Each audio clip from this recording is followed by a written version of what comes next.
Hi my dear friends, welcome to our channel. Friends, ఈ వీడియోలో post office లభించినటువంటి PPF public provident fund గురించి అయితే డిస్కస్ చేద్దాం. ఇది భారత ప్రభుత్వం ప్రవేశపెట్టిన దీర్ఘకాలిక పొదుపు పథకం. ఇది సురక్షితమైన పన్ను ప్రయోజనాలతో కూడిన నిర్ణీత రాబడి ఇచ్చే పథకం. ఈ పాలసీ గురించి వీడియోలో డిస్కస్ చేద్దాం. పీపీ యొక్క ముఖ్య లక్షణాలు: కాల పరిమితి వచ్చేసి 15 సంవత్సరాలు. 5 సంవత్సరాల తర్వాత పొడిగించుకునే అవకాశం కూడా ఉంది. 15 సంవత్సరాల తర్వాత మరొక 5 సంవత్సరాలు పొడిగించుకునే అవకాశం ఉంది. కనీస పెట్టుబడి సంవత్సరానికి 500 నుంచి అయితే ఈ పాలసీని స్టార్ట్ చేయొచ్చు. గరిష్ట పెట్టుబడి సంవత్సరానికి 1,50,000. కనీస పెట్టుబడి పాలసీ సంవత్సరానికి 500 నుంచి పాలసీ స్టార్ట్ చేయొచ్చు. గరిష్ట పెట్టుబడి సంవత్సరం 1,50,000 పెట్టుబడి పెట్టవచ్చు. వడ్డీ రేట్ వచ్చేసి ప్రభుత్వం ప్రకారం త్రైమాసికంలో నిర్ణయించబడుతుంది. ప్రస్తుతం 7.1%గా ఉంది. పన్ను ప్రయోజనాలు వచ్చేసి త్రిబుల్ స్కీమ్ అని కూడా పిలుస్తారు. దీన్నే మినహాయింపు అంటే మనం పెట్టిన పెట్టుబడికి మినహాయింపు ఉంది, వడ్డీకి కూడా పన్ను రహితం ఉంది, వచ్చిన మెచ్యూరిటీ మొత్తం కూడా పన్ను రహితం. దాన్నే త్రిబుల్ స్కీమ్ అంటారు. ఎక్సెప్షన్. రిస్క్ ఫ్రీ భారత ప్రభుత్వ బ్యాంకింగ్ ఉంది.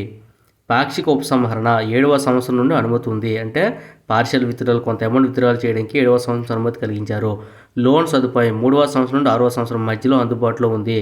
లోన్ కూడా తీసుకోవచ్చు. ఈ పబ్లిక్ ప్రావిడెంట్ ఫండ్ ఎలా పనిచేస్తుంది? బ్యాంకు లేదా పోస్ట్ ఆఫీస్లో ఈ పీపీఎఫ్ ఖాతా తెరవండి. సంవత్సరానికి కనీసం 500 మరియు గరిష్టంగా 1,50,000 వరకు జమ చేయవచ్చు. అంటే ఈ సంవత్సరం పాలసీ తీసుకుని 500తో మనం పాలసీని అయితే ఓపెన్ చేయొచ్చు, స్కీమ్ని అయితే. కానీ నెక్స్ట్ ఇయర్ మనకి ఎంత కావాలంటే దీంట్లో పెట్టుబడి పెట్టవచ్చు. ఎవ్రీ ఇయర్ రెగ్యులర్గా ఒకటే అమౌంట్ ఇన్వెస్ట్మెంట్ చేయాలని ఏమైతే లేదు. మనకి నచ్చినప్పుడు నచ్చిన సమయంలో నచ్చిన అమౌంట్ అయితే పెట్టుబడి చేయొచ్చు. కనీసం 500, గరిష్టంగా 1,50,000 మధ్యలో మనం ఎంతైనా ఈ పాలసీలో ఇన్వెస్ట్మెంట్ అయితే చేసుకునే అవకాశం కూడా కల్పించారు. వడ్డీ అనేది సంవత్సరానికి కాంపౌండ్ చేయబడుతుంది. ప్రతి సంవత్సరం మార్చి 31న జమ చేయబడుతుంది. ఖాతా 15 సంవత్సరాల తర్వాత మెచ్యూర్ అవుతుంది. కానీ దాన్ని 5 సంవత్సరాలు అనిష్టంగా పొడిగించుకునే అవకాశం కూడా కల్పించారు. ఈ పీపీఎఫ్ వడ్డీ లెక్కింపు సంవత్సరానికి కాంపౌండ్ అవుతుంది. ప్రతి సంవత్సరం ఎంత అమౌంట్ చూసుకునే ఒక సూత్రం అయితే ఉంది. A=P*(1+R⁴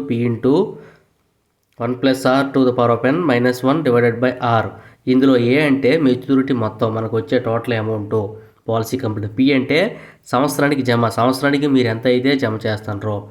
R వడ్డీ రేట్ 7.1%. N కాల పరిమితి 15 సంవత్సరాలు. ఈ సూత్రంలో మీరు వేసినట్లయితే మీకు ఎంత అయితే మెచ్యూరిటీ అమౌంట్ వస్తుందో అమౌంట్ అయితే మనం ఈజీగా క్యాలిక్యులేట్ చేసుకోవచ్చు. ఒక ఉదాహరణ చూస్తాం. సంవత్సరానికి 1,50,000 పెట్టుబడి పెడతారు అనుకుందాం. ప్రతి సంవత్సరం 1,50,000 పెడుతున్నాను అనుకుందాం. సంవత్సరానికి P 1,50,000. వడ్డీ రేట్ R 7.1%. కాల పరిమితి N 15 సంవత్సరాలు.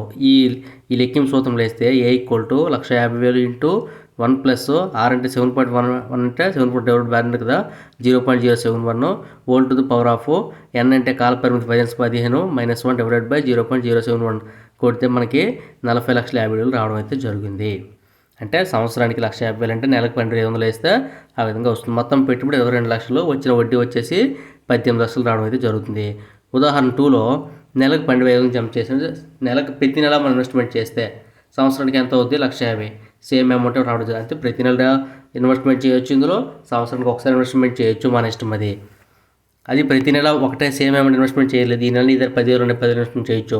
నెక్స్ట్ మంత్ ఒక 5,000 ఉంటే 5,000 చేయొచ్చు. లేదా నెక్స్ట్ ఆ సంవత్సరం మాత్రం ఇన్వెస్ట్మెంట్ చేయకపోయినా పర్లేదు. నెక్స్ట్ ఇయర్ మనకి నచ్చినంత చేయొచ్చు. కానీ కనీసం 500 అయినా సంవత్సరానికి ఒకసారైనా ₹500 ఈ పాలసీలో పెట్టుబడి పెట్టకపోతే ఈ పాలసీ అనేది ల్యాప్స్ అయిపోతుంది.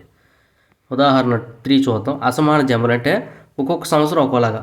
ఒక సంవత్సరం 500, ఒక సంవత్సరం 1000, ఒక నెల 600, ఒక నెల 700. మీకు నచ్చిన అమౌంట్ మీరు అందులో పెట్టుబడి పెట్టవచ్చు. సంవత్సరానికి 1 నుంచి 5 సంవత్సరాలు 10,000 అనుకుంటే, సంవత్సరం 6 నుంచి 10 సంవత్సరాలు 50,000 అనుకుంటే, సంవత్సరం 11 నుంచి 15 మధ్యలో 1,50,000 సంవత్సరం పెట్టుబడి పెడితే మొత్తం పెట్టుబడి ఎంత అవుతుంది? 10,50,000. అంచనా మెచ్యూరిటీ వచ్చి 22 లక్షల వరకు రావడం అయితే జరుగుతుంది. పాక్షిక ఉపసంహరణ లేదా లోన్ ఎలాగుంటో చూద్దాం ఒకసారి. పార్షియల్ విత్డ్రాల్ వచ్చేసి 7వ సంవత్సరం నుండి స్టార్ట్ అవుతుంది కదా. సంవత్సరానికి ఒకసారి మాత్రం అనుమతిస్తారు. విత్డ్రా మధ్యలో మళ్ళీ తీయడానికి ఉండదు. గరిష్ట ఉపసంహరణ 4వ సంవత్సరం చివరి బ్యాలెన్స్లో 50% లేదా మునుపటి సంవత్సరం బ్యాలెన్స్ ఎంత ఉంటే అందులో 50%. ఏది తక్కువైతే అది. ఉదాహరణకు 6వ సంవత్సరం చివరి బ్యాలెన్స్ 10 లక్షలు అనుకుందాం. అంటే మనం ఒక్కో సంవత్సరం ఒక అమౌంట్ వేస్తూ ఉంటాం కదా. ఈ సంవత్సరానికి వచ్చిన వడ్డీ అనేది నెక్స్ట్ అసలుగా మొత్తం కాంపౌండింగ్ కదా, ఎంత ఉంటుందో తెలియదు. అది 6వ సంవత్సరం బ్యాలెన్స్ చూసుకుని 10 లక్షలు అనుకుంటే, 7వ సంవత్సరం మీరు పార్షియల్ విత్డ్రాల్ చేయాలనుకుంటే 5 లక్షల వరకు పార్షియల్ విత్డ్రాల్ చేసే అవకాశం కూడా ఉంది. లోన్ సదుపాయం 3వ సంవత్సరం నుండి 6వ సంవత్సరం మధ్యలో ఇస్తారు. 2వ సంవత్సరం చివరి బ్యాలెన్స్ ఎంతైతే ఉందో అందులో 25% వరకు లోన్ తీసుకోవచ్చు. వడ్డీ రేటు పీపీఎఫ్ రేట్ కంటే 2%, ఇప్పుడు 7.1 కదా, 9.1% మనకి ఇచ్చిన లోన్కి అయితే వాళ్ళ రేట్ ఆఫ్ ఇంట్రెస్ట్ కట్టడం అయితే జరుగుతుంది. అది ఒకసారి మీరు గమనించే 2% ఎక్కువ మన వడ్డీని కట్టాలి. ఉదాహరణకు 2వ సంవత్సరం చివరి బ్యాలెన్స్ ఒక 3 లక్షలు ఉందనుకుంటే గరిష్టంగా మనం తీసుకొని లోన్ ఇచ్చే ఎంత 25% అంటే 75,000 వరకు లోన్ తీసుకోవచ్చు. దీనికి మన రేట్ ఆఫ్ ఇంట్రెస్ట్ ఎంత కట్టాలి, 2% ఎక్స్ట్రా కట్టాల్సి ఉంటుంది. పీపీఎఫ్ 2%. పన్ను ప్రయోజనాలు దీన్నే త్రిబుల్ స్కీమ్ అని కూడా పిలుస్తారు. అంటే ఎక్సెంప్షన్. సెక్షన్ 80C కింద తగ్గింపు ఉంది. సంవత్సరం 1,50,000 వరకు తగ్గింపు ఉంది. వడ్డీ కూడా పూర్తిగా పన్ను రహితం. మెచ్యూరిటీ మొత్తం కూడా పూర్తిగా పన్ను రహితం. మరొక ఉదాహరణ చూద్దాం. మీరు ఒక సంవత్సరానికి 1,50,000 రూపాయలు 15 సంవత్సరాలు పెట్టుబడి పెడితే పన్ను ఆదాయం అనేది మీకు 30% ల్యాబ్ కింద వస్తారు. మీకు వచ్చిన సంవత్సరానికి మొత్తం ఎంత, 46,800 రూపాయలు సంవత్సరానికి మీరు పన్నే కట్టాల్సి ఉంటుంది. అంటే మొత్తం 7 లక్షల రూపాయలు మీకు పన్ను ఆదా అవడం జరుగుతుంది. ఏది సంవత్సరం 1,50,000 రూపాయలు మీరు పెట్టుబడి పెడితే మీకు 40 లక్షలు వస్తుంది కదా, అందులో 7 లక్షల రూపాయలు పన్ను అనేది ట్యాక్స్ రూపంలో పోతుంది. మిగతా స్కీమ్లో అయితే ఈ పాలసీలో పన్ను రహితం కావున పన్ను రహిత మెచ్యూరిటీ 40 లక్షలు రావడం జరుగుతుంది. 7 లక్షలు మీరు పన్ను కూడా ఆదా చేసుకునే అవకాశం కూడా ఉంది ఈ పాలసీలో. పీపీఎఫ్లో ఎవరు పెట్టుబడి పెట్టాలి, రిస్క్ తక్కువ కావాలనుకునేవారు, దీర్ఘకాలిక పొదుపు, పదవి విరమణ, బిడ్డల చదువు, పన్ను ఆదా కావాలనుకునే వారికి, నిర్ణీత రాబడి కావాలనుకునే వారికి ఈ పాలసీని సూటబుల్ అని చెప్పొచ్చు. పీపీఎఫ్ ఖాతా ఎలా తెరవాలి, బ్యాంకు లేదా పోస్ట్ ఆఫీస్కి వెళ్ళండి. ఎస్బీఐ కానీ, హెచ్డిఎఫ్సి కానీ, ఐసిఐసి మొదలైన బ్యాంకుల్లో లభిస్తున్నాయి. ఫామ్ 1 + కేవైసీ డాక్యుమెంట్ సమర్పించండి. ఆధార్, పాన్, చిరునామా రుజువు, కనీసం 500 జమ చేయండి. సంవత్సరానికి పెట్టుబడి పెట్టడం ప్రారంభించండి. 500తో ఈ పాలసీని స్టార్ట్ చేయండి. ఈ స్కీమ్ ఓపెన్ చేసిన తర్వాత మీకు నచ్చిన అమౌంట్ మీరు ఇన్వెస్ట్మెంట్ చేసుకునే అవకాశం కూడా ఇందులో కల్పించారు. ఇర్రెగ్యులర్ పెట్టుబడులు అంటే ఒక సంవత్సరం 500 చేస్తే నెక్స్ట్ ఇయర్ మీరు 1000 చేయొచ్చు, లేదా మంత్లీ చేయొచ్చు. ఈ మంత్ 500 చేస్తే నెక్స్ట్ మంత్ 1000 చేయొచ్చు, మీ ఇష్టం. కనీసం సంవత్సరానికి 1000 రూపాయలు అయితే ఈ స్కీమ్లో పెట్టుబడి పెట్టాల్సి ఉంటుంది. పీపీఎఫ్ అనేది ఒక రిస్క్ ఫ్రీ పన్ను రహితమైన సంపద సృష్టి కోసం ఒక అద్భుతమైన దీర్ఘకాలిక పెట్టుబడి. ఇది సురక్షితమైన రాబడి కోసం చూసేవారికి ఉత్తమ ఎంపిక.